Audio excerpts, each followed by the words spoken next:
welcome back to my huge channel, everybody.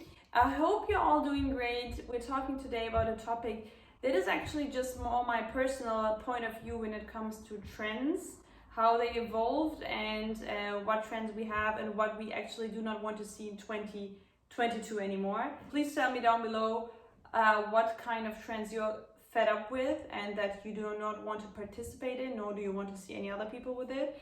I'd really like to know what it is, because sometimes I feel like we're all in our bubble and we all consume like the things that we actually like, and we overconsume these, and then we just don't want to see these things anymore. And actually at the end of the day, nobody is participating in this trend, but that's just what we see. So Instagram is kind of blocking us from seeing what's all over the world. So tell me down below, what is the trend you hate the most or you don't want to see anymore?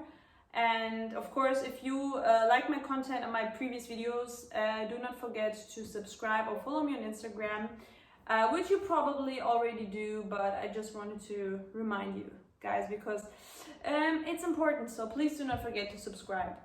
I actually made a pretty, as I said, personal list. It's not that I did a huge research in terms of trends. I think we're all like well aware of what is trendy or not, and I didn't want to make another video where I say like mini skirts are in, colors are out or something, because I think it's hard to say what is over. You know, I'm not a fan of saying things like this is over and this is something we need to do anymore.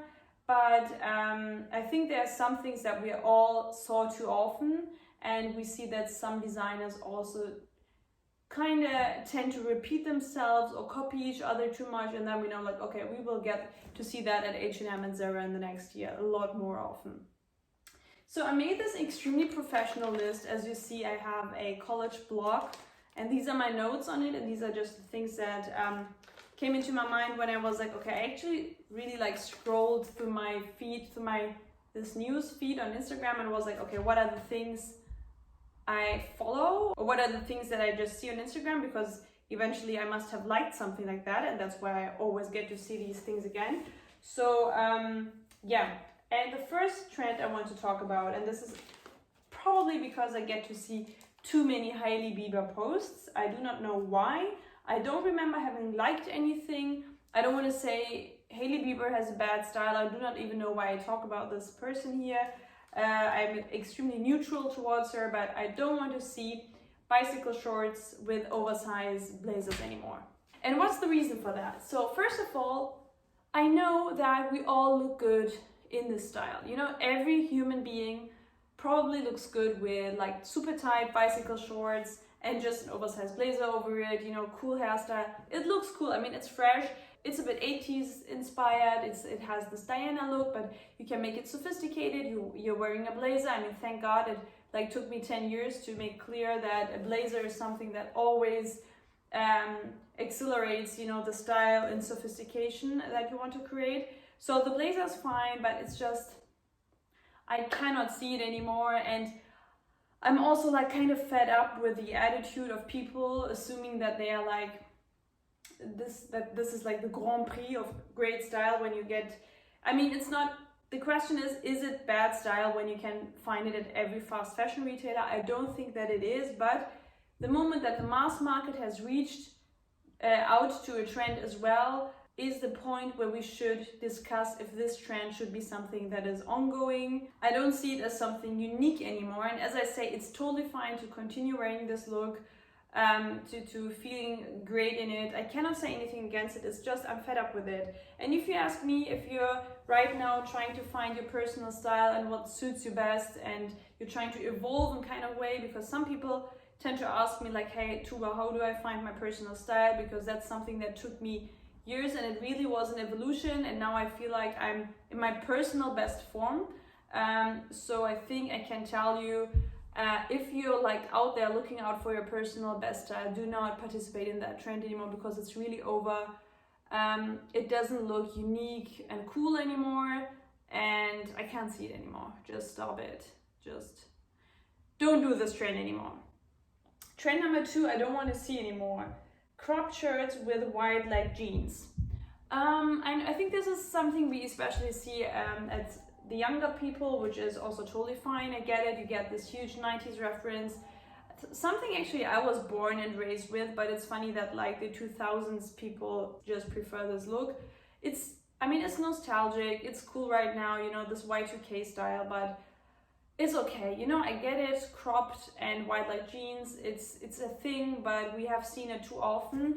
And I also don't think that it's a good representation of your personal style. I think you need to find something more unique about it. So if you're able to catalyze it into something personal, so maybe you have a different hairstyle, maybe you wear a different type of cropped shirts, maybe it's a different pair of jeans. I mean, I see like Eviso jeans coming out of nowhere. I mean, I love my Eviso jeans. I think you need to pep it up a bit. You know, you need that certain personality thing that needs to be implemented on the style, because it's not enough to wear these wide leg jeans and cropped shirts. And I know it's again a look that looks good on everybody. You know, everyone who is comfortable in their body will love this look.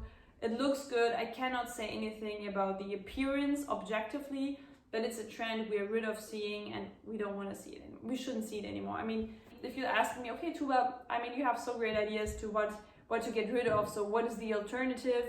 I would say go for cigarette pants, super long pants, or also maybe high, that maybe stack up at the knees. No, it's not the knees. It's this part here. You know that it looks a bit awkward. I mean, the first pair of pants that I think of are Peter Doe pants. There are also Gisanda versions. There are definitely also some COS versions, some fast fashion versions that are maybe a bit more sustainable and that is approachable. Go for cigarette pants, you know, and then maybe also wear something cropped over it, but don't make it look like a rugby shirt that everyone is wearing and getting from Urban Outfitters, but maybe, you know, like more like one of your dad's sweaters or something. Cut it off, make it personal, make it a bit different, wear different shoes under it, you know, do not wear sneakers under it. Make it a bit more personal. What I always think of when people tell me, okay, Tuba, do you really think you're so much more special than we are, so why are you against mainstream things? It's like, when you go out on the street, how many people are there that you would say, okay, we have the same character, we have the same personality? Usually I guess this is like under 1%. Why should I wear the same clothes with somebody who I don't share any personal or characteristic trait with? So this is something where I'm like, okay, if you're all dressing this way, I need to make clear, and I should also expose that I am different, not for the sake of being different, but if I'm different in my brain or in my head, this should also be seen in your outer appearance, in my opinion. There are many people out there who just don't care about it, which is totally fine. But if you share my mindset, I would say, you kind of have to differentiate yourself. Not for the sake of being different, but to do yourself justice, you know? Because usually you're worth more and you can do better.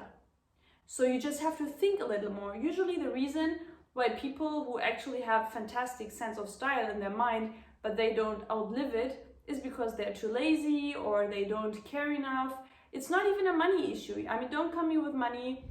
You know, I wore like secondhand stuff, like, I don't know, 10 years in my life straight when I was going to university, and didn't work, and I still buy it. So it's really not a money thing. You just have to put a bit effort in it. And this is something I want to see on the streets a lot more often, because I feel like we have a huge lack of style on the streets. Tell me if I'm wrong, New York people, London people, Paris people. So just think a little bit more about it.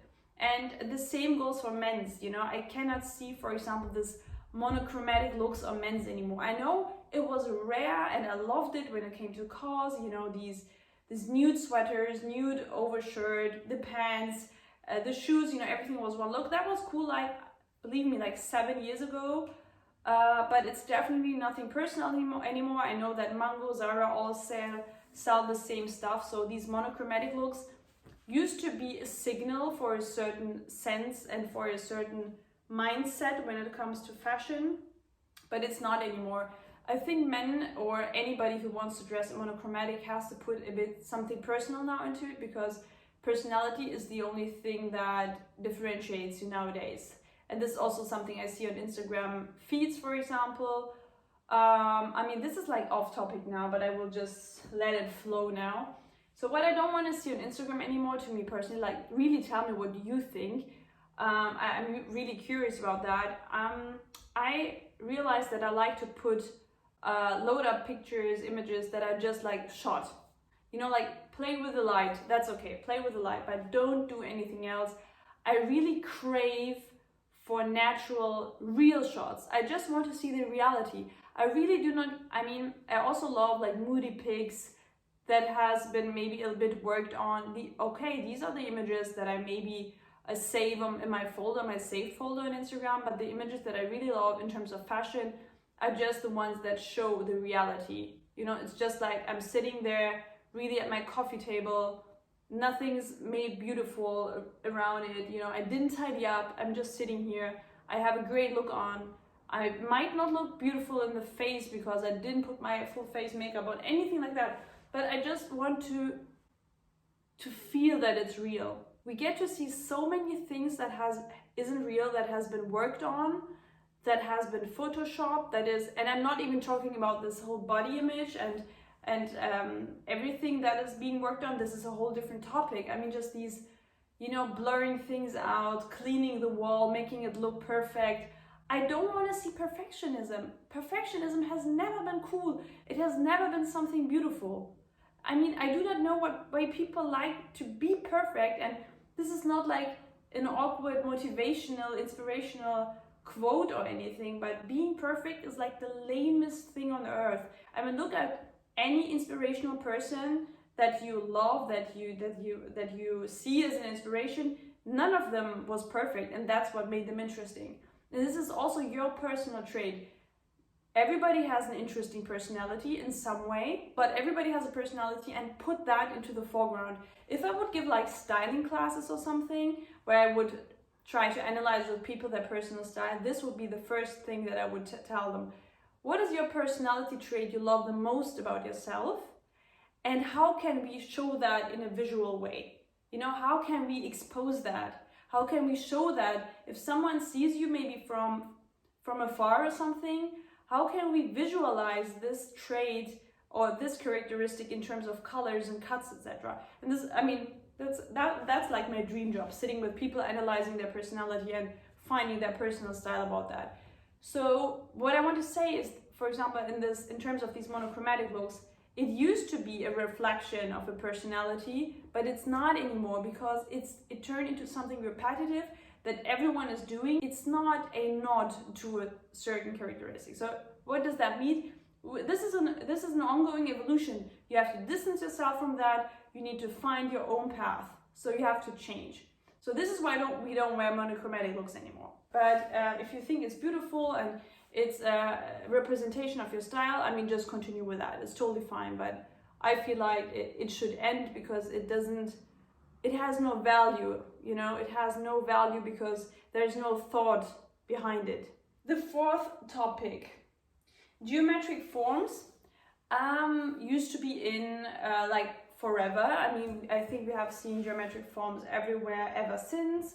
And the 60s also turned this topic into a more important thing. But what I also feel the lust for is like these natural forms and patterns. I also love, for example, the Mani patterns that seem like they're strokes, but they're hand painted. You know, this is again something comparable to what I said before. I want to see something raw, something real. So I think it's extremely beautiful to see like strokes that look like they're handmade or something real, you know, it's not simply printed on it, there's some thought behind it. And the same goes for, I mean, Dries Van Noten's embroidery and flower prints are famous since ever, but the more, you know, we are in the situation we are in right now, and we learned to focus on our core and only the important things in life. I also feel like I got a bit closer maybe to nature, and I have to say I'm not a nature person now extremely. But I also, for example, see flowers differently now because I spend a bit time in the nature, and I know like 2 or 3 flower names now, so I'm actually like a professional gardener or something.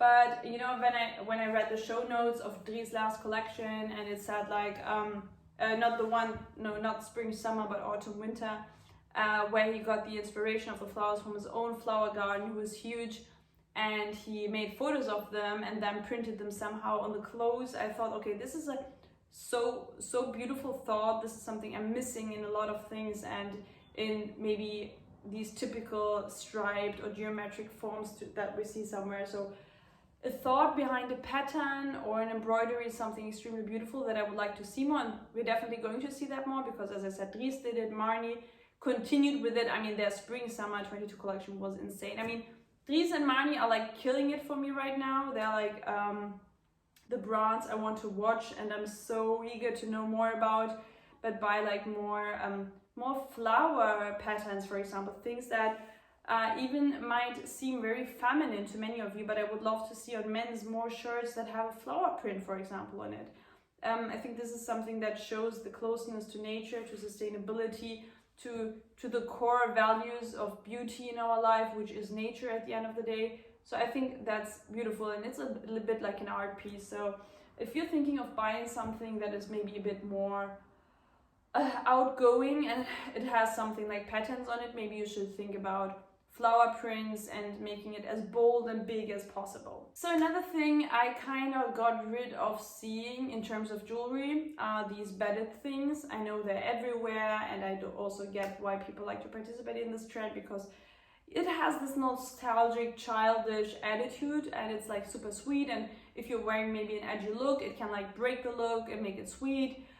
But we have seen that also too often, and I don't think that it's anything individual about anyone anymore. I also think they're super sweet. I even bought one when I was on vacation because I thought it was sweet, but I wouldn't count it as real jewelry anymore. As an alternative, for example, if you know the brand Panconesi, he does like so great work with pearls and colors. I love it. I also had to think of Ottolingha, for example, or Chouchouton, who make great jewelry that is different. I also, in terms of fashion jewelry, love Gisanda, for example, because I still think it's a bit different. I love Paco Rabanne, but when it comes to like pearly and maybe more sweet jewelry, I would definitely recommend Panconesi. I love it. So coming to my last thing, no, I have 2 more points. So another one is something I want you all to get rid of, because it will do you better and it will help you to get your shit together. Do not wear jogger suits anymore. I know they're comfy, I know they're good looking ones, I know that you have this monochrome look, you even look put together, with a coat and good shoes under it. Don't do it. Getting too comfortable in life won't help you in any way. Nobody has changed the world in a pair of joggers. It's okay if it's your style. I mean, it is your style, then I cannot say anything against it. But if you want an evolution in your personal style and you want something to change, you need to get out of your comfort zone. And this tracksuit is like the epitome of laziness, and is not helping you to get out of that zone and to participate in something new and try something new that is usually not comfortable. I mean, let's be honest, I'm wearing this skirt, it's super tight here, I can still breathe, it's fine, I feel put together. I feel like this is a good form of representation of my personal style. That's good. I feel best when I am the representation of myself. Of course, we're not always every day in the mood to wear like, I don't know, the best looks ever. Me neither. But do not buy like the 3rd pair of joggers at least. I will definitely link it. I'm also working at something like a Shopify account where I have like all my products that I think that are on sale around the world. Some of you might know that I know like every single online shop in this world. So if I will find a good piece on sale, I will tag it there. I will make like categories, like menswear. I will focus first of all on menswear, like menswear daily pieces, on like crazy pieces you need to implement in your personal style to also kind of revolutionize your personal style and also be bold enough to wear something. So I will definitely have an account with a lot of Dries shirts, Marnie shirts, and a lot of other things, also smaller brands that I think people should own. So I'm really eager to finish that because I think you will all kind of like that. Don't wear anything that you see on a huge influencer. It's really over. The moment an influencer is wearing it, it's like, okay, this is actually the same as the mass market goes. So we shouldn't do that, and maybe I do injustice to some other people. I do not know them, so maybe there are some, but I cannot change it. That's just my point of view. So this was a short video of the things that came into my mind where I was like, okay, I do not want to see these trends next year anymore. I want them to be over this year. And I know we're still in October and there's some months to go, so you still have a bit of time to wear your one-colored monochromatic looks where you think it will make you extremely look rich or anything. I do not know. You know what makes you look expensive? Being expensive? No. Looking like the best version of yourself. That's the only thing that makes you look expensive. No dupes, no anything. It will just be yourself and the right style. Your mind in terms of clothes. So I hope you like this video. I will also do like an official trend forecast video for 22 because I think we still have some points to make. And since the fashion shows are kind of ending now in these days, I think I can make a forecast. I think there are like one or two trends that I see by now and I'm like, oh, okay, this also got mainstream, so I'm going to talk about these. Do not forget to subscribe and leave a comment. Tell me what your fashion style is that you do not want to see in 2022 anymore. And yes, that's actually it.